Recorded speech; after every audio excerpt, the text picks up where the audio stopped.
So I'd like to introduce our second speaker today. This is Dr. Sonia Kupfer.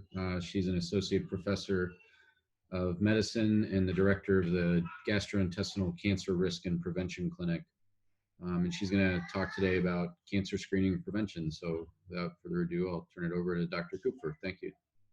Great, and I hope you can hear me, and I hope my internet stays stable as well. It's really an honor to be speaking today, and certainly to follow Dr. Hoffman. It's such a pleasure, and it takes me back to being in medical school when I learned about anemia from Dr. Hoffman, so thank you for that.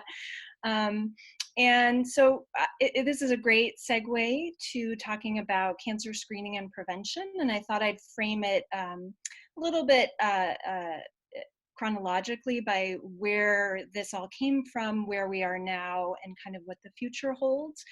I direct a gastrointestinal cancer risk and prevention clinic at the University of Chicago, which is part of the Comprehensive Cancer Risk and Prevention Clinic. I'm a gastroenterologist. Many of you know that just a few weeks ago, we were talking about GI physiology in a lecture hall, and now we're here. But my main clinical focus is on cancer risk, specifically GI cancer risk, and so 50% of my time is spent doing that, and the other 50% I do research.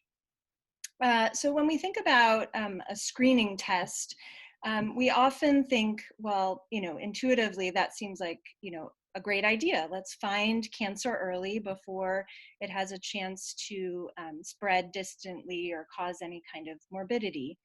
But I think our intuition really has to be balanced by exactly the conversation we were just having about, just always balancing what are the potential harms, because essentially screening is taking in many cases, a healthy population, or maybe a high-risk population, but not necessarily a diseased population, and we're applying some kind of a test that admittedly may have low risk, but the consequences of that may have a number of different risks. So I think it's the yin and yang of screening. So my outline is to just talk about some historical perspective and basic tenets of cancer screening. I'll focus then on current screening practices, and I'll talk about some of the major cancers that we have guidelines for in terms of screening. But given that I'm a gastroenterologist, I'll focus on the area I know best, which is colorectal cancer screening. And then touch on some of the future screening possibilities and what that might look like in 5 to 10 years. And then I'll end with a few slides on cancer prevention. So this was actually a really great opportunity for me to go back and learn a little bit more about where cancer screening came from. I don't think I had ever really covered this in any great detail.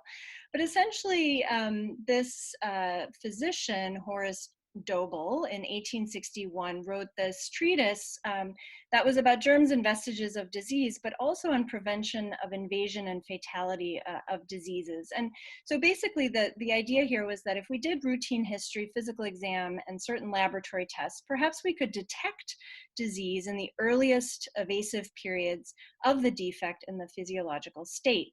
And he wrote that the only means by which to reach the evil and to obtain the good. So kind of a yin and yang approach here. But the idea was that maybe we could use clinical symptoms. And if we were just aware of what all the clinical symptoms were, we could intercept cancer at an earlier stage where we have the potential to do something about it that would be beneficial. I hesitate to use the word cure now, but certainly to identify something early and do something about it. Charles Childe in 1907 wrote this about in a book called The Control of the Scourge, and he said this was specifically focused on cancer now, and highlighting the fact that or the observation that early cancer really had no symptoms, and so the idea being that individuals would, which he called the victims, are lulled by the entire absence of symptoms into a sense of security, and being ignorant of these symptoms as an early sign was what was sort of allowing cancer to present in later stages. And the idea here again was to focus on early presentation, getting individuals to be aware of early signs of cancer and presenting to their physician. And then in 1913 was really when this became a little bit more of a public health approach. So the American Society for the Control of Cancer was formed. This is one of their posters, early posters. And this eventually became the American Cancer Society. So again, you can see that there was this sort of push towards early diagnosis, early treatment, and saving of lives. And again, here, the C word, early cancer can be cured, is being used. So there was, sort of a development in the early 20th century, a public health approach to cancer and early detection.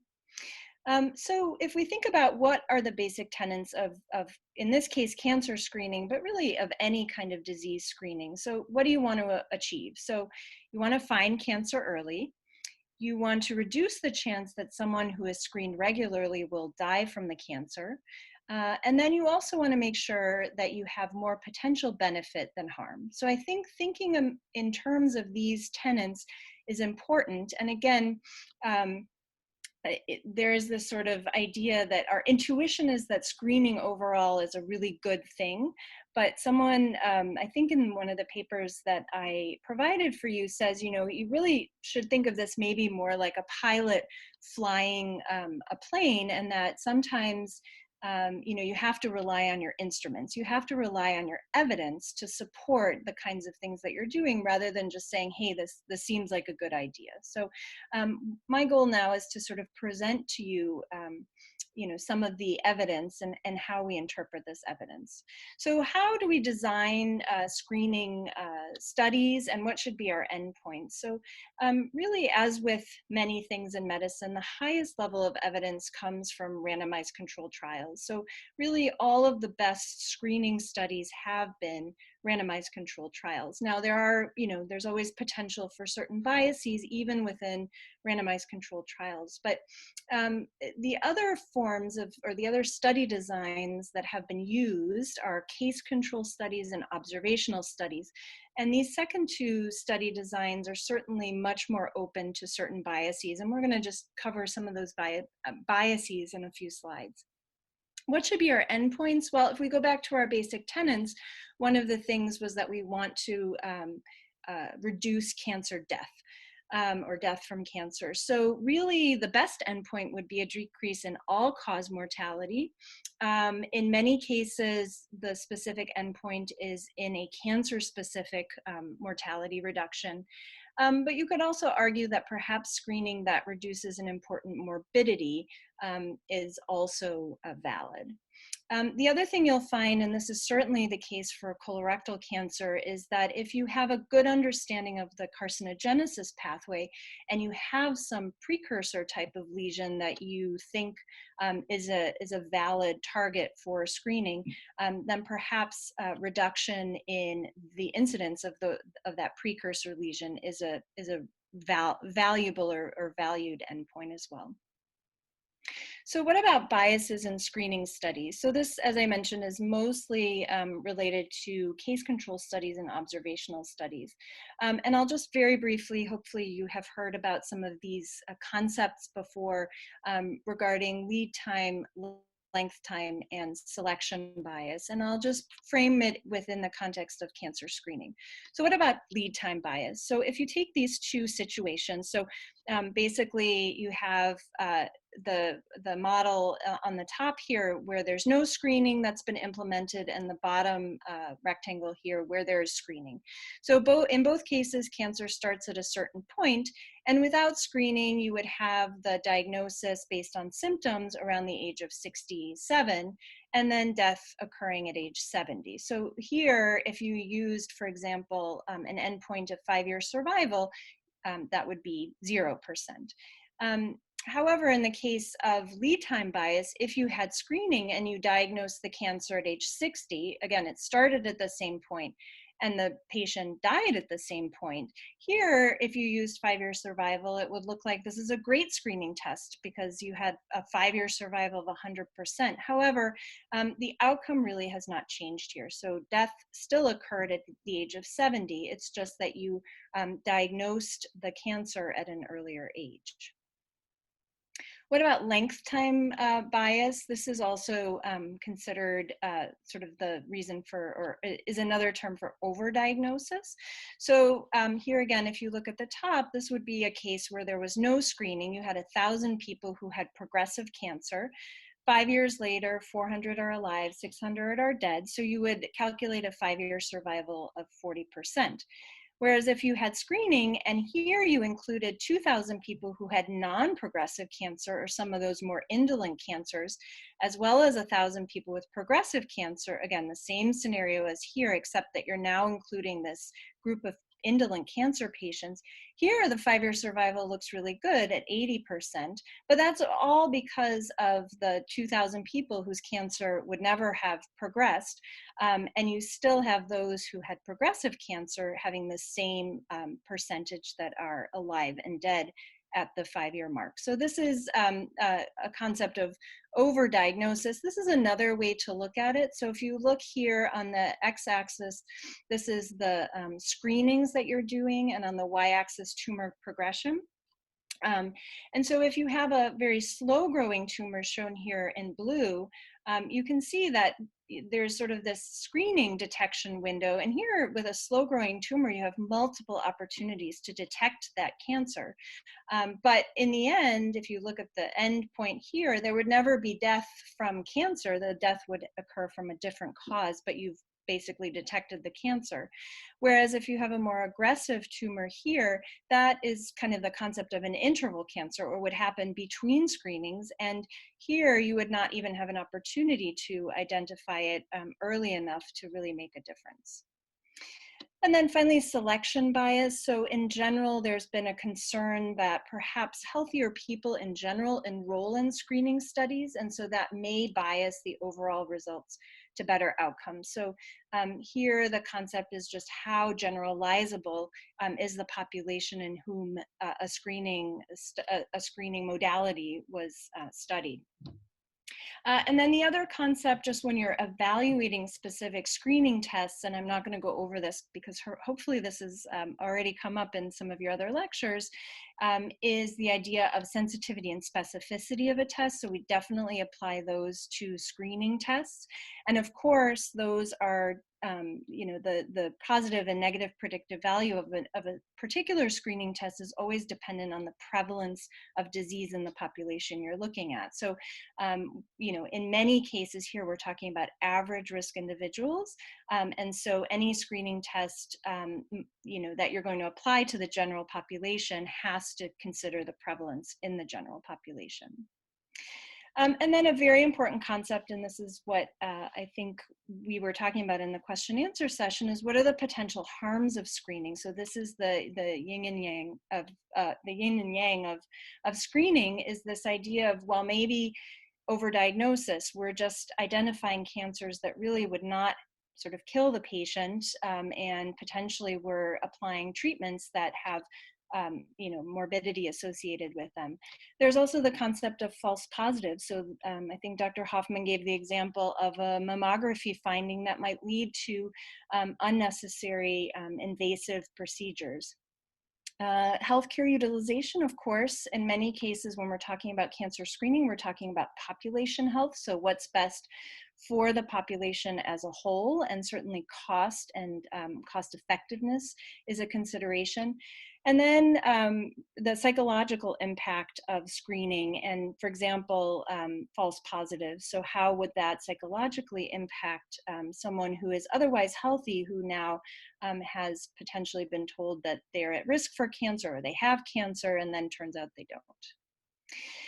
And then finally, the other thing that we do, certainly in my clinic, and many people do who are recommending screening tests, is to risk stratify a patient. So we can think about risk stratification as average risk for a particular cancer, and in many cases, that's defined by age.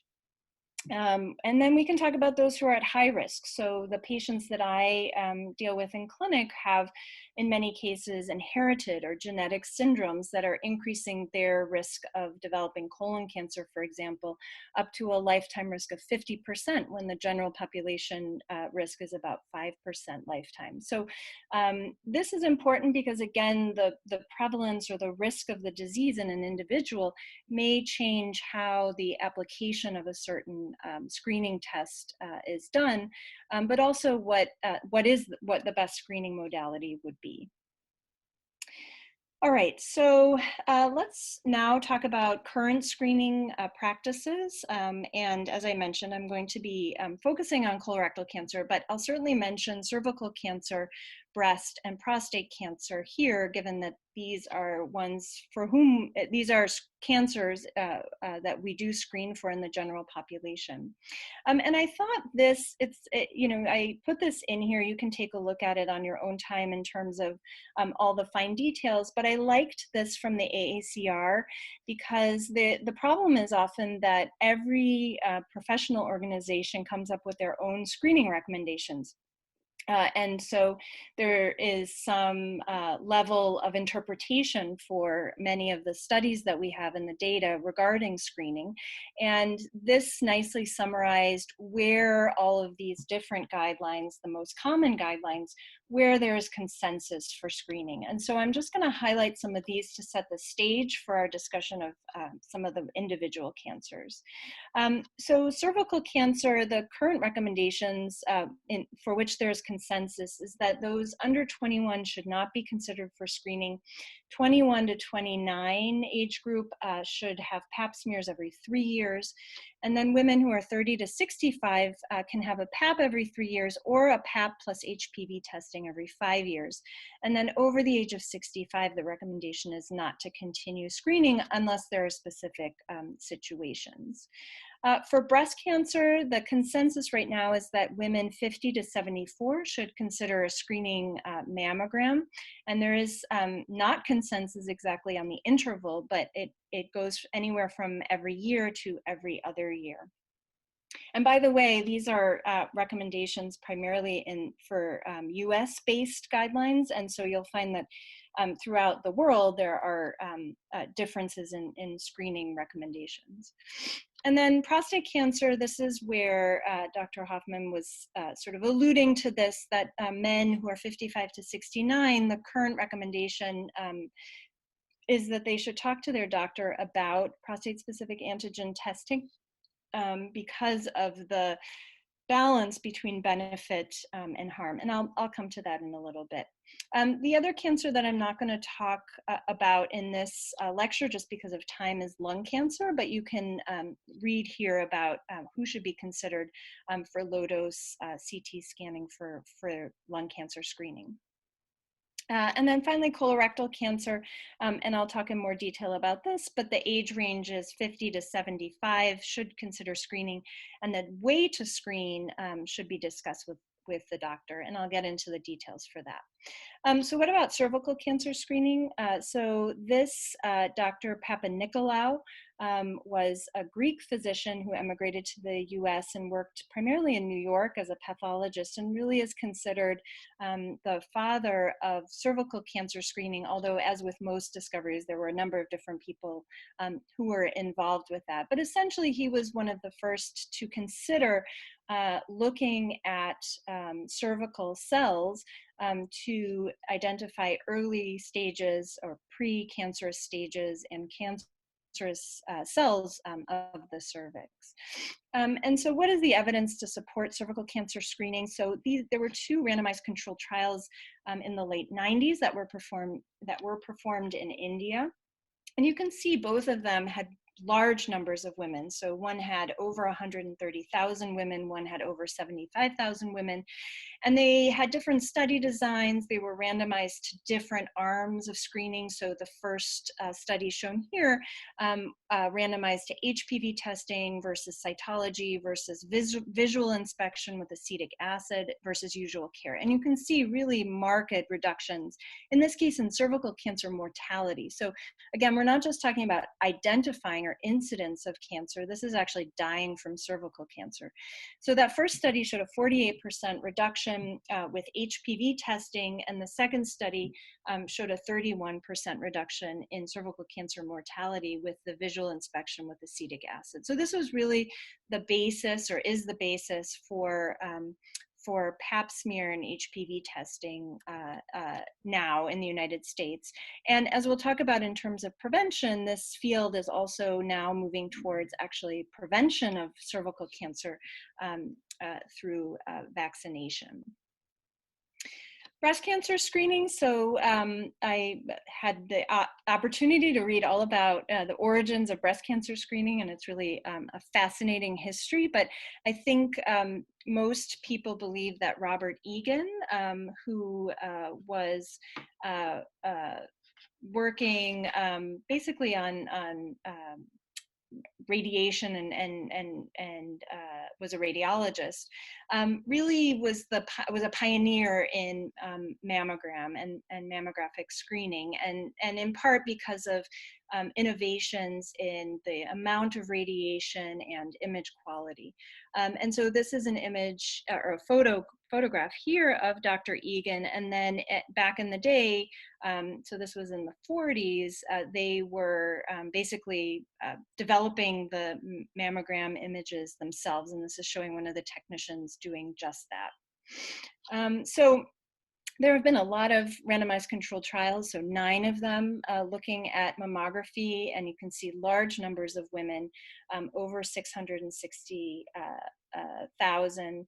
And the age ranges from 39 to 74. And the mortality benefit here is anywhere between 25 and 30%. And the benefit has been seen mostly in an age group between 50 and 69. There's been a lot of debate about the benefit in younger women, so those 40 to 49, and currently the recommendation is to individualize, and so this is a similar kind of approach as with prostate cancer screening, that a physician should have a discussion with the patient about benefits, risks, and their individual situation. The other thing to note, especially notable for breast cancer, is that as treatments have been improving for breast cancer, the actual benefit of screening has decreased. So finding cancer early, if you have a good treatment, no matter what, makes the screening less beneficial. And here too, as with prostate cancer, overdiagnosis is a consideration. So indolent breast cancers that would not necessarily, that would not have killed the patient are a concern in terms of what we find with screening, and that estimation has been anywhere between 15 and 25%. And then there's a lot of new modalities, and I think Dr. Olapati, for example, can talk a lot about this because she's doing clinical trials in this area. But what is the added benefit of doing tomosynthesis, whole breast ultrasound, and MRI? So there was just recently a paper published about MRI that our institution was a part of, looking at MRIs that are very short in duration, and maybe that will be the future of screening, perhaps for everybody, but certainly it's of interest for individuals who are at high risk for breast cancer. Prostate cancer screening. So this originated in part with Dr. Ablin, who was working at Roswell Park. And he basically discovered the prostate-specific antigen, or PSA. And mostly the idea here was to use it for treatment response monitoring. So, so you could tell whether a treatment was actually working by looking at the response of PSA. But of course, it then took off as a potential screening test. And I thought it was very interesting that Dr. Ablin in 2000 or 2001 actually wrote this book. in which he chided basically how medicine sort of hijacked the PSA test and ultimately, in his view, caused a public health disaster. So why is that? So in 1993, the American Cancer Society recommended PSA testing in men 50 or older.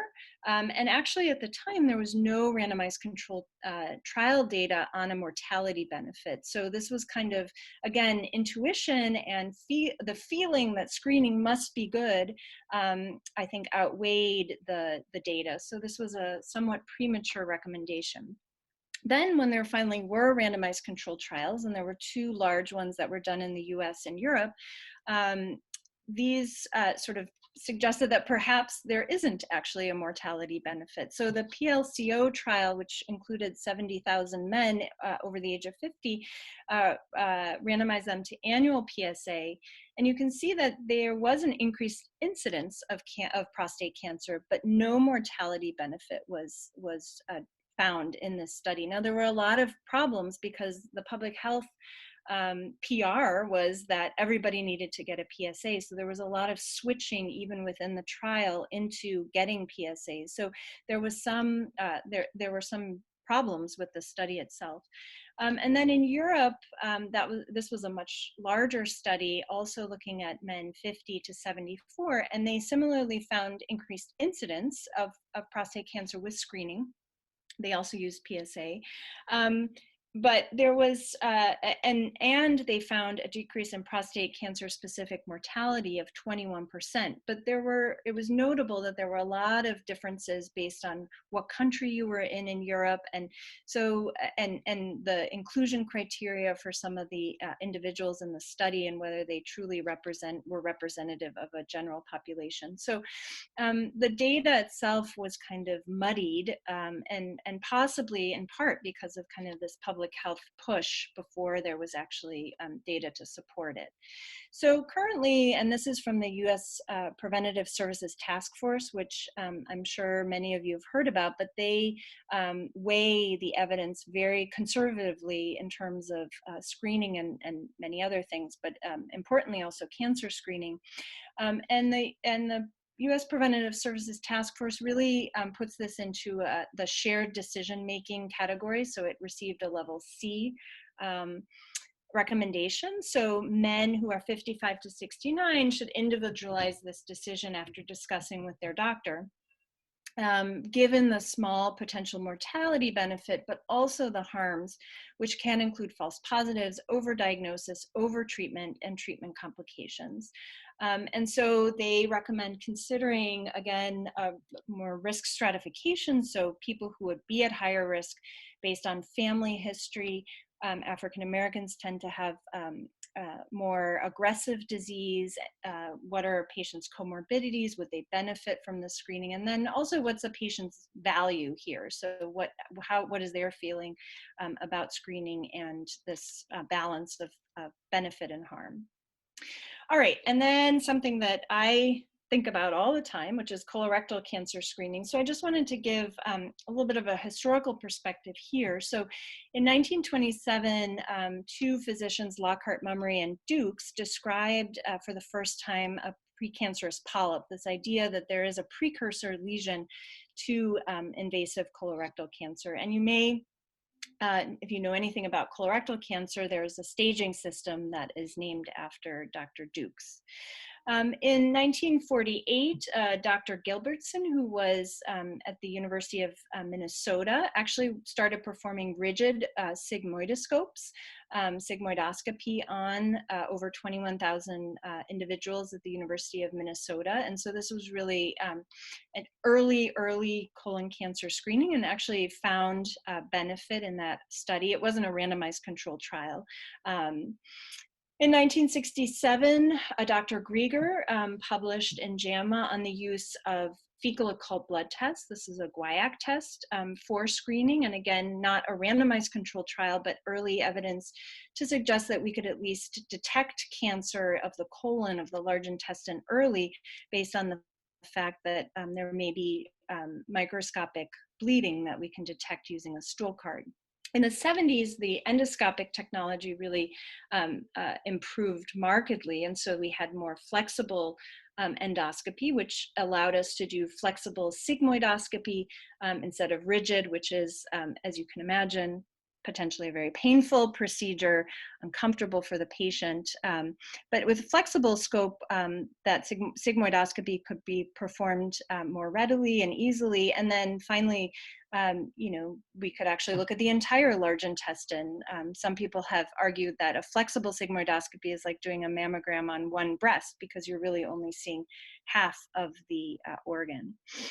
In 1988, the science caught up with some of the clinical practice with Dr. Bert Vogelstein at Johns Hopkins, who really had very nicely described the stepwise molecular carcinogenesis in the colon. And that really gave, sort of allowed us to understand that we could really intercept cancer by taking out adenomas or precancerous polyps. And then another notable finding, or another notable study in colorectal cancer screening is the National Polyp Study, which looked at colonoscopy for colon cancer screening and found, again, that if you could target a precursor lesion, you could ultimately reduce colon cancer incidence. And then finally, I just wanted to point out in 2000, Katie Couric, who some of you may know or may not know, but she was the host of the Today Show, and her husband had died, her first husband had died of colorectal cancer in his 40s, and so she was a staunch advocate for colon cancer screening, and she actually had her colonoscopy televised in 2000. And this is just to highlight the importance of having advocates and what effect they can have. So there actually was a Couric effect in colon cancer screening after 2000, in which we saw a jump up in colon cancer screening, mostly just because people had followed this and had watched her colonoscopy on television. So advocacy is a key factor, certainly in screening, and can really make an impact. So just to introduce you to this idea of adenoma to carcinoma sequence and really how we can nicely track that in the colon, and we call this the Vogelgram based on Bert Vogelstein. But this is the appearance of the colon from my perspective, from the endoscopist perspective. So a nice normal colon is shown here. There, it's a flat mucosa. You can see nice blood vessels, and what we're really targeting with colonoscopy is trying to find these precancerous polyps. This is a very small sessile polyp that we can easily remove with different tools at the time of the colonoscopy. Sometimes those polyps can grow larger. This is particularly the case in the left side of the colon, and they can, in particular, they get this pedunculated morphology where they have this stalk of normal mucosa and then this adenomatous tissue or precancerous tissue at the head. And these are still polyps that we can quite easily remove during colonoscopy. And of course, this is not what we want to see when we do a colonoscopy. This is a larger mass that is cancer with now invasion into the wall of the colon, and this requires surgical resection. But still, even one of the other goals of colon cancer screening is not just prevention by taking out precancerous polyps, but also early detection. So if this is still considered an early stage tumor, then colon cancer screening has been effective, because in many cases early stage tumors can be treated with surgical treatment. And then just to note that there are different ways in which this carcinogenesis pathway can develop, and this has informed, this time frame has really informed some of the screening intervals that we have. So this chromosomal instability, where you get the stepwise progression of different mutations, allows us the time to kind of, if we take out a polyp, we think that we have 5 to even maybe 10 years, if it was a very small polyp, before this whole process would start again. More recently, we've identified that there are other pathways of carcinogenesis, and I bring this up just because these are the ones that we kind of don't want to miss and are concerning because they may be one of the reasons why there are interval cancers, meaning cancers that occur between screening tests. So what's the data to support colorectal cancer screening, different screening tests? So the guaiac test or the fecal occult blood test really has strong randomized controlled trial data to support it. So there have been 4 trials in Europe, UK, and the US in Minnesota. And you can see a large number of individuals in a screening age, and these showed a 16% relative reduction in colorectal cancer associated mortality. So again, these blood tests are really early detection tests. They're usually finding cancers because these precancerous polyps tend not to bleed. So even with an early detection test, we have a 16% reduction in mortality. With the advent of flexible sigmoidoscopy, there have been a number of randomized controlled trials also in the US, UK, and Europe. Again, a large number of individuals at average risk. And here we see an even larger benefit in terms of distant colon cancer related mortality and of 31%. And of note, this is only for distal colon cancer because again, the sigmoidoscopy is only examining the left side of the colon. And so this is really the best and highest level of data that we have for FOBT and flexible sigmoidoscopy. But if you know anybody who's 50 or older, they've probably have been told or have been recommended to have a colonoscopy. This is the primary screening test, at least in the United States. And it was added to the screening guidelines only in 1997. And important to note is there's no randomized controlled trial to date that supports a mortality benefit with colonoscopy. We extrapolate from the FlexSig randomized controlled trials and also some case controlled trials, but we really don't as yet have a mortality benefit with colonoscopy that's been proven. It's considered to have high sensitivity and specificity, and by many considered the gold standard, although I'll say that this has come under some scrutiny because of this concept of an interval cancer, of a cancer that develops between screening tests. And also maybe our operators or our endoscopists are not, it's operator dependent. And so there's been a lot of movement in colon cancer screening to focus on what is the quality of our exams. I will note that there is a randomized controlled trial going on at the VA right now called the CONFIRM trial, and they're actually comparing the efficacy of colonoscopy to a sort of newer generation of occult blood test, which is called the fecal immunochemical test or FIT test, which will look at incidence and mortality from colorectal cancer, but those results won't be available for at least another 8 years or so. So we do a lot of risk stratification for colorectal cancer screening. And so average risk at this point is considered age. And I'll talk about this in the next slide, but 50 has always been the sort of starting age, and that's mostly based on just the epidemiology of cancer incidence when we see an inflection point for cancer rising in the colon. But there's been some question of whether that age should be lowered. In terms of individuals at moderate risk, we think about people who've had a personal history of cancer or more advanced polyps, so larger polyps or polyps that show any degree of advanced histology. People who have a family history, so of having a first-degree relative with colorectal cancer increases your lifetime risk about 2-fold. And so those individuals often are recommended earlier and potentially more frequent screening. And then race, this has come up more recently with the observation that African Americans have the highest incidence and mortality from colorectal cancer for likely a number of different factors, but our current recommendations, at least from our societies, have included African American race as a moderate risk factor. And then finally, high-risk individuals, I mentioned some of these before. So individuals who have hereditary syndromes where their risk, lifetime risk may be up to 50%, those individuals are getting colonoscopies starting in their 20s or sometimes even earlier, and having them more frequently, often yearly or every other year. And then people who have other conditions that influence cancer development, so specifically people who have inflammatory bowel disease that involves the colon, after 8 to 10 years, their risk of cancer also increases.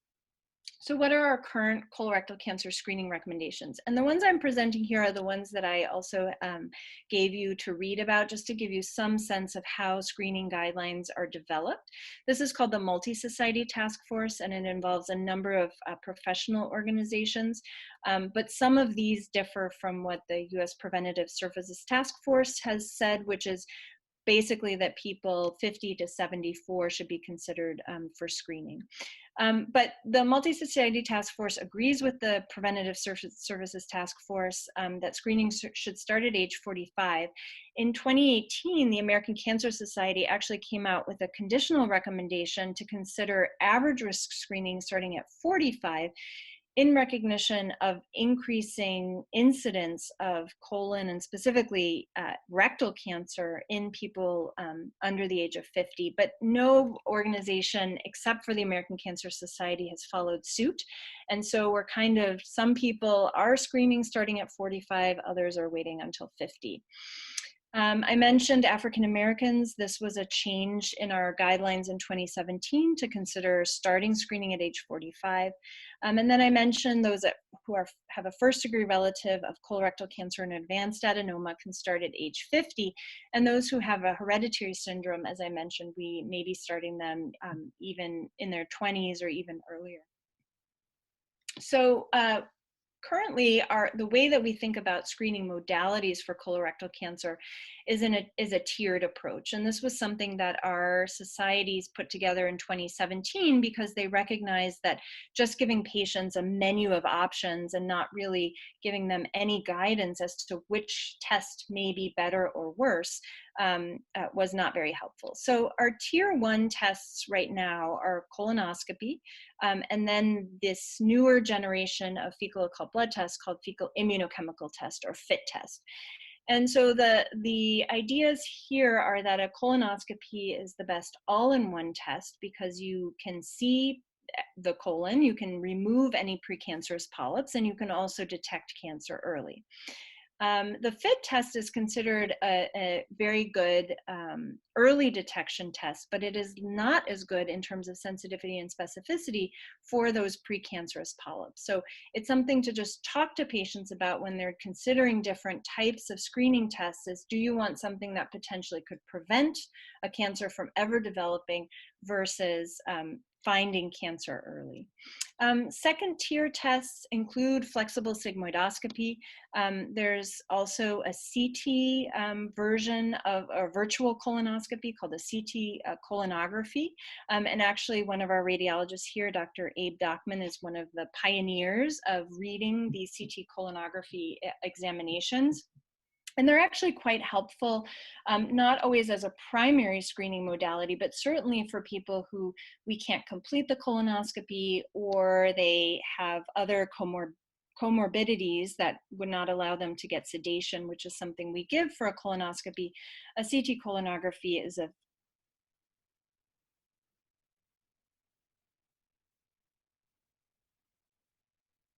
called a stool DNA test, which actually is the only one on the market, is actually combined with a FIT test. It's called Cologuard. And that test has even higher sensitivity than a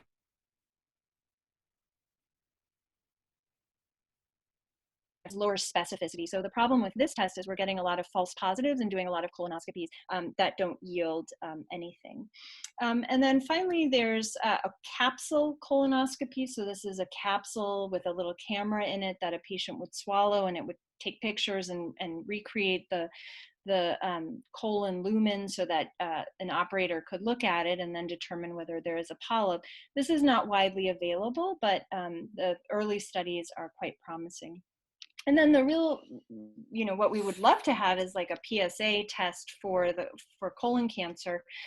But some of the tests that are out there, one is called SEPTA9, they really have not had adequate performance characteristics to really apply them to the general population as yet. So just to summarize, tier 1 tests, colonoscopy, fecal immunochemical test. Tier 2 are acceptable, but maybe not our first choice. And then third would be this capsule colonoscopy. And then I mentioned that, these screening tests are operator dependent, and this applies to mammography, for example. You have to have someone who knows what they're looking for. But specific to colonoscopy, things that we look for in terms of our quality metrics are how often are we getting to the end of the colon with colonoscopy, or we call that cecal intubation, because if you don't look at the entire colon, there's a chance you could miss a polyp or a cancer. Another quality metric that has really gained popularity is this adenoma detection rate. So how many adenomas do we detect in a colonoscopy in an average risk individual? And that should be around a quarter of patients. And actually some health plans are now requiring doctors to disclose their adenoma detection rate. And if you're not a good adenoma detector, you may not be able to do screening colonoscopies on patients. So, and this may also eventually be tied to reimbursement. Another factor is how long do we take to come out of the colon? So there have been very elegant studies looking at about a 6-minute, 7-minute withdrawal being at an adequate time, or anything more than that, in terms of being able to get adequate adenoma detection rates. And no screening test, as was mentioned, comes completely without risk. Some are more risk-free than others, but we worry about perforation rates. In capable hands, that rate is less than 1 in 1,000, and probably more like less than 1 in 10,000. And then there's also the possibility, if we take a polyp out, that we could have a post-polypectomy bleed. And so that's also a rare complication, but something to consider. And then, of course, we always want to make sure that a patient has signed informed consent. They know what they're consenting for. We're very interested now in making sure that our bowel prep is high quality and that we can see everything. We're photo documenting everything. And then we're also being measured on how we recommend surveillance. So based on an exam, when are we having a patient come back so that there's not overutilization on the part of the physician?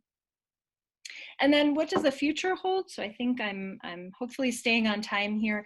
So really, as many of you know, we are in the era of precision medicine, and this certainly applies to cancer treatments, as you heard from Dr. Hoffman, but it also applies to prevention and screening tests. So how can we make our screening tests better and personalized to an individual? And so this was the other paper that I had provided to you. So this was something that I wrote with one of our GI fellows, Charlie Muller, and a colleague at Dana-Farber, Matt Yergelin. It was a commentary looking at precision treatment and prevention in colorectal cancer, and really trying to parse out what is hope and what really has potential to make a difference clinically, and what is currently maybe more categorized as hype and gets a lot of press or is very intriguing from an intuitive standpoint, but really there's not good data to support it as yet. So one of the directions that people are really trying to go in is this idea of having a risk score. So can I put every factor that I understand about cancer risk into a calculator and spit out a number that will then tell me precisely what kind of screening a patient should have, and that would then identify all the high risk people and all the low risk people, and potentially save on resources, but also allow those who really need screening to get it, whereas those that may not benefit as much to not get it. And there's interest in using environmental scores or environmental factors. And then also combining those with genetic risk scores. And I'd say that probably the screening area that actually is seeing the most use of this so far is breast cancer. So you can now, there's a number of different calculators that can be used that put in a lot of environmental or personal factors, but also now you can get a polygenic risk score that can be included to help identify individuals who might benefit not only from MRI screening, for example, but also from chemo prevention.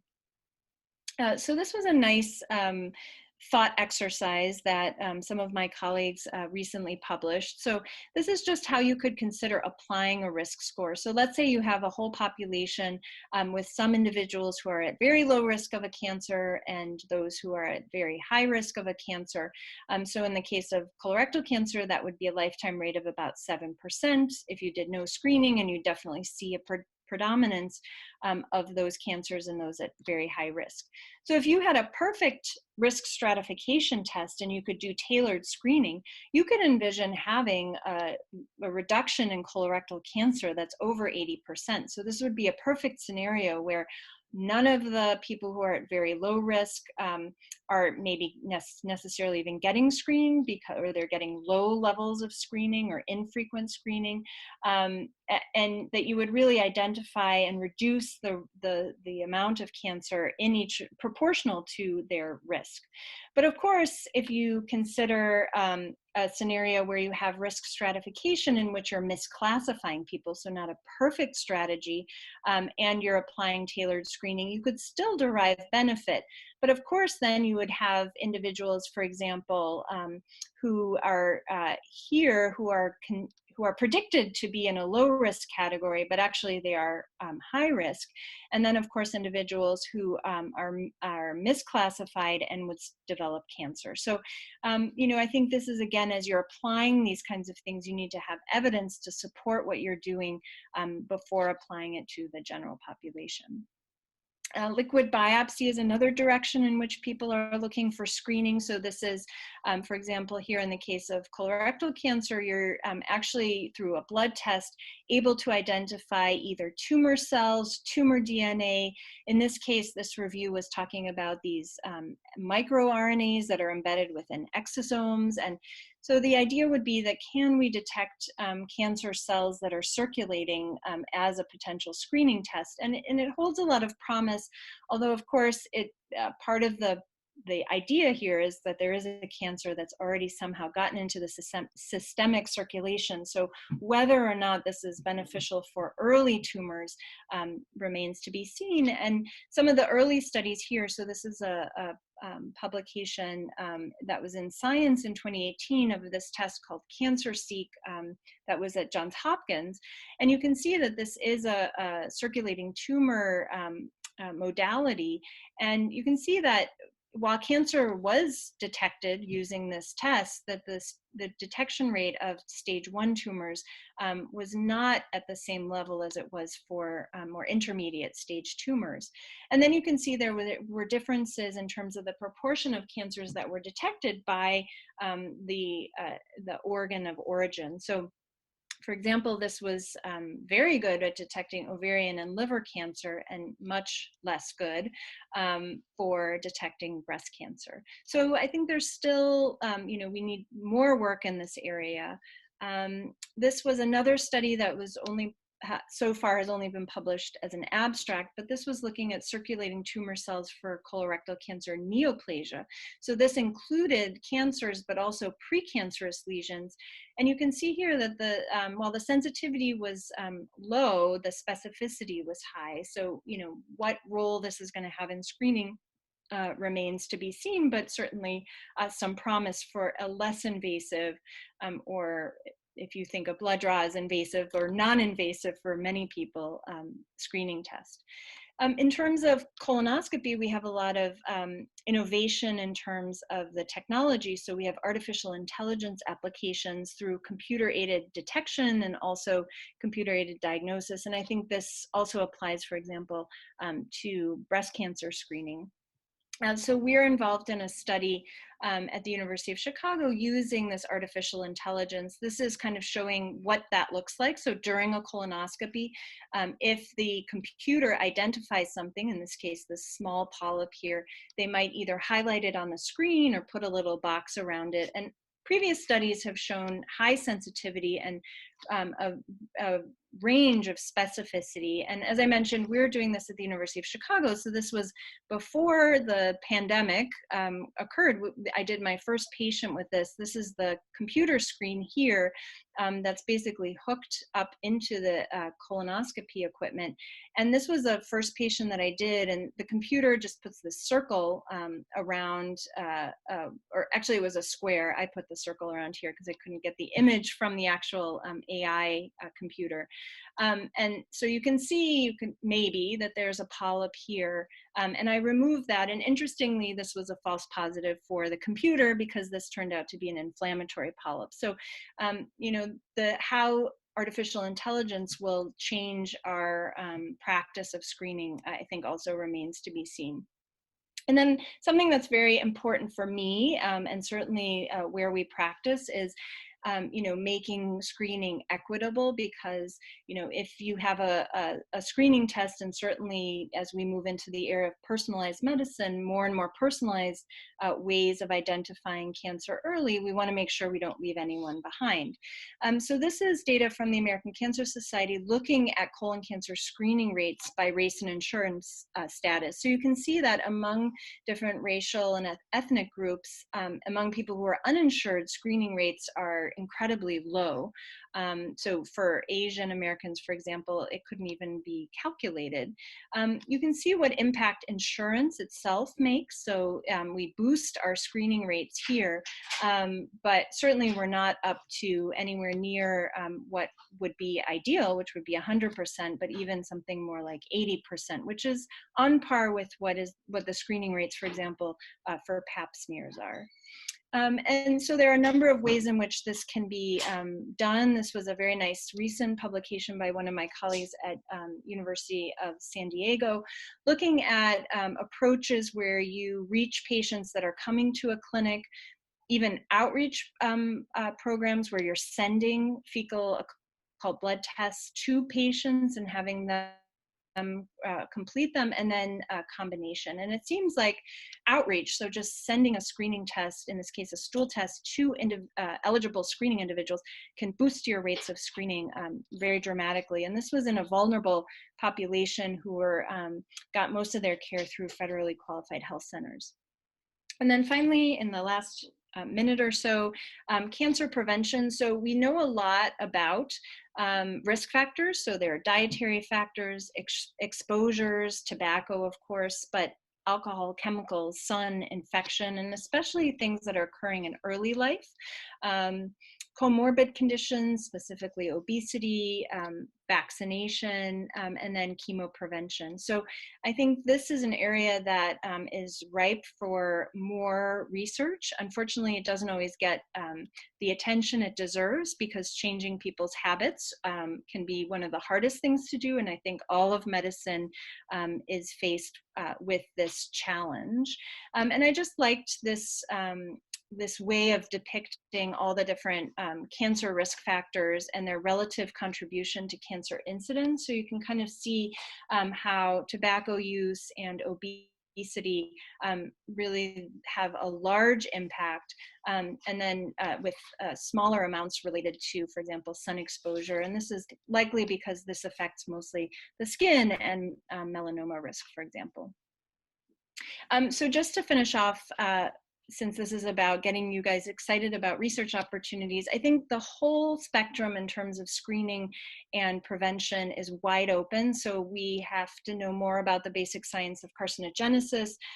You know, are there earlier targets that we can identify? So for example, I take care of patients who are at high risk for pancreatic cancer, and we don't have any good pancreatic cancer screening tests. So can we find better ways of screening? What is the epidemiology of cancer risk factors? Can we develop better screening modalities or have better biomarkers? How can we implement screening in the general population? And then how can we get specifically vulnerable communities involved? So the research that I am involved in a translational capacity, I'm very interested in understanding how the environment and the colon interact and how those differ between different individuals. And so to study that, we use this model system of organoids where I take biopsies from the colon during a screening colonoscopy and can make these small mini guts or mini colons in a petri dish. And then we basically are really interrogating how the host factors, so host genetics, environmental factors, and potentially also the milieu of the colon in terms of microbiome, how all of those interact and how they differ between different individuals so that we could potentially identify who would benefit the most from certain preventative strategies. So just to finish off, key points, you have to weigh the benefits and harms of cancer screening and really understand what your screening tests are aimed at doing. Risk stratification is important. We always want to think about equity, and cancer prevention is critical, but unfortunately remains underfunded. But really, if we could just get people's lifestyles to be better and make sure they have more physical exercise and are not obese, we would do a lot in terms of cancer prevention.